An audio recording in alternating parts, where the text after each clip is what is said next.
Merci Seigneur pour ta grâce. La Bible déclare que l'homme ne vivra pas de pain seulement, mais de toute parole qui sort de la bouche de Yahweh.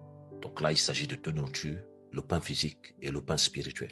Et le Seigneur dit dans le livre de Yohanan que nous travaillons non pour la nourriture qui périt, mais pour celle qui subsiste pour l'éternité. La nourriture qui périt, c'est la nourriture physique. Et la nourriture qui subsiste pour l'éternité, c'est la parole. La véritable parole, la parole pure, la parole qui nous garde. La vie éternelle, c'est de te connaître, toi, le seul vrai elle, et celui que tu as envoyé, Yahushua Mashiach. Avoir une connaissance profonde du Maître. Donc, malgré les occupations que nous avons, malgré tout ce que nous pouvons faire, parce que nous devons travailler. La Bible dit que celui qui ne travaille pas ne mange pas.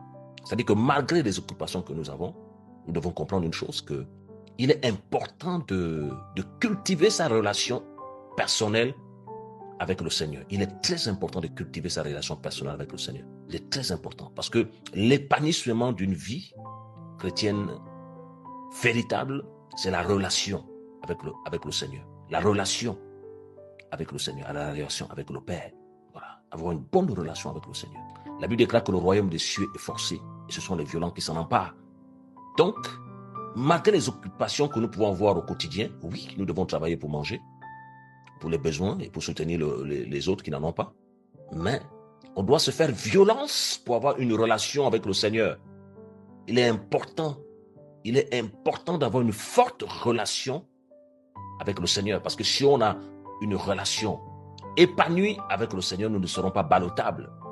Si on a une relation épanouie avec le Seigneur, nous ne serons pas désagités. David pouvait dire que non, que Yahweh est mon berger et je ne manquerai de rien.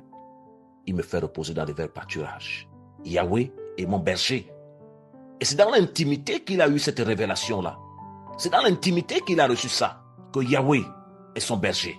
Oui, frère, Yahweh est son berger. Quel que soit le travail que tu fais, quelle que soit la dureté du travail manuel que tu fais, n'oublie pas ta relation avec le Seigneur.